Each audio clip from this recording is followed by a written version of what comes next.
Bonjour et bienvenue. Aujourd'hui, on s'attaque à une source unique, mais d'une densité folle. Le chapitre 29 du livre de la Genèse. Absolument. Notre mission, si on peut dire, c'est de décortiquer l'histoire de Jacob. C'est un récit qui démarre comme une comédie romantique au bord d'un puits Tout à fait. et qui vire très très vite à la saga familiale. On va voir comment un coup de foudre, une arnaque et une rivalité vont jeter les bases de tout un peuple. Et c'est ça qui est fascinant. On pourrait se dire, bon, c'est une vieille histoire, mais les thèmes sont d'une modernité totale. Ah oui, On y parle de désir, de manipulation, du sentiment d'injustice, de la douleur aussi, d'un amour qui n'est pas réciproque. C'est vraiment un drame humain qui cogne fort. avec des personnages complexes, j'imagine. Plein de failles, oui. Et leurs actions vont avoir des conséquences en cascade. Alors allons-y. On plonge directement dans la scène d'ouverture. Jacob arrive en terre étrangère, au pays des fils de l'Orient. C'est ça. Le décor est planté, un puits dans un champ, une énorme pierre qui le bouche et des bergers qui attendent avec leurs troupeaux. Et il y a tout de suite quelque chose qui cloche. Oui, on sent une tension. Les bêtes sont là, le puits est là. Pourquoi est-ce que personne ne bouge? Et les bergers lui expliquent la règle du jeu. La pierre est trop lourde, il faut attendre que tous les troupeaux du coin soient rassemblés pour la rouler ensemble. Ah, d'accord. C'est une règle de coopération, une sorte de contrat social, en fait. Le puits, à cette époque, c'est le carrefour de la vie, le lieu des rencontres, des affaires. Le centre de tout. Exactement. Et cette pierre, ce n'est pas juste un caillou, c'est le symbole d'un défi qui impose le collectif. On ne réussit qu'ensemble. Jusqu'à l'arrivée de Rachel, Voilà. c'est elle qui vient tout dynamiter. Elle arrive avec son troupeau, et là, Jacob, qui vient à peine d'entendre la règle, décide de l'ignorer complètement. Mhm. Le texte dit qu'il s'approcha, roula la pierre de dessus l'ouverture du puits et abreuva le troupeau, tout seul. C'est un geste de force incroyable. Presque héroïque. Héroïque, et en même temps, c'est une démonstration. C'est clairement le coup de foudre, il est subjugué, il veut l'impressionner.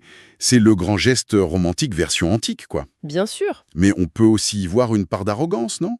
Jacob est un fugitif, il arrive en terre inconnue, et son premier réflexe, c'est de montrer qu'il est au-dessus des règles locales. C'est vrai, il ne demande rien, il agit. Et la suite est tout aussi intense. Le texte dit « Jacob baisa Rachel, il éleva la voix et pleura ». Une explosion d'émotions. Le geste de force suivi des larmes, c'est un personnage complexe. Il est ensuite accueilli par son oncle Laban, qui lui dit « Certainement, tu es mon os et ma chair. On est en pleine réunion de famille. Une réunion de famille qui se transforme très vite en entretien d'embauche. » Ah oui? Au bout d'un mois, Laban lui demande quel sera son salaire. Et c'est là qu'on comprend l'obsession de Jacob. Il ne demande pas d'argent? Ni argent, ni bétail. Sa demande est folle. Je te servirai 7 ans pour Rachel, ta fille cadette. 7 ans. 7 ans de travail gratuit. C'est un prix démesuré. C'est le contrat d'une vie. Et le texte ajoute cette phrase sublime qui résume tout. Elles furent à ses yeux comme quelques jours parce qu'il l'aimait. C'est incroyable. C'est l'illustration parfaite du cliché « le temps passe vite quand on est amoureux ». Mais là, on parle de plus de 2500 jours de travail. Oui, on est au sommet de la romance. Le récit nous berce dans cette illusion. Il construit une attente énorme autour de ce mariage. Tout semble parfait. Le héros a surmonté l'épreuve, il a payé un prix colossal, il va enfin avoir sa récompense. On est dans une structure de conte de fées. Et c'est là que le piège se referme. Exactement. Les 7 années s'écoulent, Jacob réclame son dû, Laban organise un grand festin, il invite tout le village. Tout semble normal. La fête bat son plein. Et puis vient la nuit de noces. Et le texte est d'une sobriété qui fait froid dans le dos. Le soir, il prit Léa, sa fille, et l'amena vers Jacob. Pas Rachel. Léa. Le choc au réveil a dû être terrible. Le lendemain matin, voilà que c'était Léa. En une phrase, tout s'effondre. On imagine le choc de Jacob. 7 ans de sa vie. Tout ça pour se réveiller à côté de la mauvaise personne. Et pas n'importe qui. La sœur aînée, Léa, celle que le texte décrit comme ayant les yeux délicats, ce qui est une façon très polie de dire qu'elle était moins belle que sa sœur. C'est ça. Mais la question qu'on se pose tous, c'est comment c'est possible? Comment a-t-il pu ne pas s'en rendre compte? Oui, c'est la grande question. Alors, le texte ne s'attarde pas sur la logistique, ce qui l'intéresse, c'est la tromperie elle-même. Hmm. Mais on peut imaginer, la coutume du voile nuptial qui cache entièrement le visage de la mariée, l'obscurité de l'attente, peut-être l'alcool qui a coulé à flot, Tout ça a pu jouer? sans doute. Mais le point central, ce n'est pas la naïveté de Jacob, C'est la ruse calculée de Laban.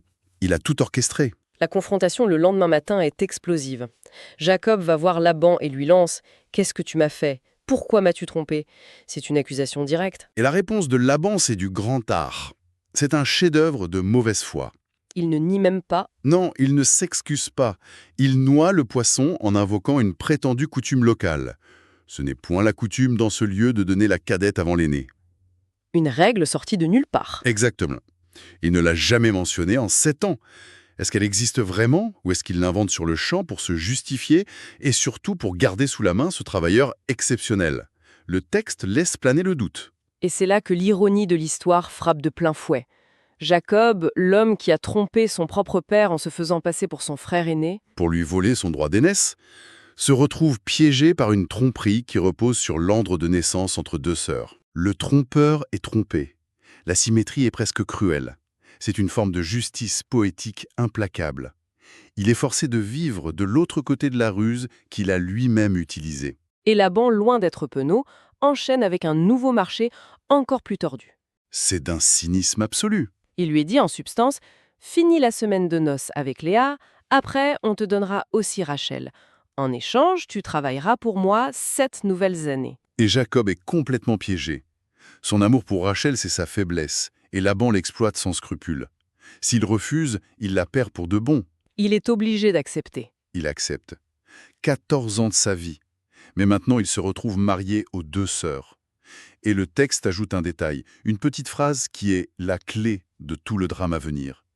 Il aimait Rachel plus que Léa. Cette préférence affichée. Va empoisonner toute la dynamique familiale. Et ce drame, il va se jouer directement entre les 2 sœurs, avec une intervention presque divine qui vient tout compliquer. Oui, le champ de bataille se déplace. Le texte dit « L'Éternel vit que Léa n'était pas aimée, et il la rendit féconde, tandis que Rachel était stérile. C'est un rééquilibrage terrible. Parce qu'il ne résout rien, il déplace juste le conflit. » Comment ça? La rivalité ne porte plus sur l'amour de l'homme, mais sur la capacité à lui donner une descendance. Dans cette culture, la valeur d'une femme est liée à sa fertilité. Avoir des fils, c'est assurer sa place, son statut. Donc Léa, la mal-aimée, reçoit le seul pouvoir qui compte. Précisément. Et Rachel, l'épouse chérie, se retrouve privée de ce qui est le plus valorisé. Et Léa va utiliser cette arme. Elle enchaîne les naissances, et ce qui est poignant, c'est que chaque nom qu'elle donne à ses fils est un message, un cri du cœur. Un journal intime de sa souffrance, oui. Le premier s'appelle Ruben, voyez, un fils, et elle explique « L'Éternel a vu mon humiliation, et maintenant mon mari m'aimera. » C'est un cri d'espoir. Elle pense qu'en lui donnant un héritier, elle va enfin gagner son amour. Un espoir qui est vite douché. Oui, parce qu'avec le deuxième, Siméon, qui vient du verbe « entendre », le ton change. Radicalement. Elle dit « L'Éternel a entendu que je n'étais pas aimée. » Ce n'est plus de l'espoir, c'est un constat amer. Le premier fils n'a rien changé. Mon mari ne m'aime toujours pas, c'est ce que ça veut dire. La pression monte encore avec le troisième, Lévi, qui évoque l'idée de s'attacher. Son espoir est devenu presque désespéré. Pour cette fois, mon mari s'attachera à moi, car je lui ai enfanté 3 fils. On sent l'épuisement là. Si un fils ne suffit pas, si 2 ne suffisent pas, peut-être que 3. Peut-être que le nombre créera enfin ce lien qu'elle recherche. Et puis, avec le 4e fils, il y a une rupture, un changement de perspective. Oui, c'est un tournant. Elle l'appelle Judas, louange, et pour la première fois, elle ne mentionne pas son mari. Elle dit simplement « Cette fois, je louerai l'Éternel ». C'est comme si elle abandonnait la partie. Après 3 tentatives pour gagner l'amour de Jacob, elle se tourne vers la seule source de reconnaissance qu'elle ait trouvée, le divin. Une forme de libération peut-être. De résignation ou de libération, oui, et le texte précise juste après, et elle cessa d'enfanter. Le cycle s'arrête là. Pendant ce temps, Rachel, la femme aimée, regarde ce défilé de naissance avec, on l'imagine, un désespoir total. Le tableau est d'une symétrie parfaite et absolument cruelle. Celle qui a l'amour n'a pas d'enfant, Et celle qui a les enfants n'a pas l'amour. aucune des 2 n'est comblée. La maison de Jacob est fondée sur ce double manque, cette double frustration. C'est d'une tristesse. On lit les noms de ces futures grandes tribus, des piliers de l'histoire, et on réalise qu'à l'origine, ce sont des cris de douleur d'une femme qui se sent seule et rejetés. Quand on prend un peu de recul sur ce chapitre, l'image qui reste est celle d'une famille construite sur un terrain incroyablement instable. C'est le moins qu'on puisse dire. On est passé de la passion pure à la transaction la plus froide, de la promesse romantique à la réalité d'une manipulation sordide. Ce texte ne se contente pas de raconter une histoire, il met en place les fondations psychologiques complexes et douloureuses de tout un peuple. Absolument. Et ce récit nous laisse avec une pensée qui continue de résonner. Il nous montre comment une seule injustice, la tromperie initiale de Laban, n'est pas un événement isolé. Elle génère des ondes de choc qui se propagent, qui déforment et qui définissent toutes les relations sur des générations. La question que cela soulève est vertigineuse. Oui. Dans quelle mesure les fondations d'une famille, d'une communauté, sont-elles à jamais marquées par les rivalités et les souffrances de leurs tout premiers membres? Les noms des fils de Léa, ce ne sont pas de simples étiquettes. Non. Ils sont le mémorial d'une quête d'amour, une cicatrice gravée dans l'identité même des futures tribus d'Israël. L'histoire ne commence jamais sur une page blanche. Elle commence toujours avec les fantômes de ceux qui nous ont précédés.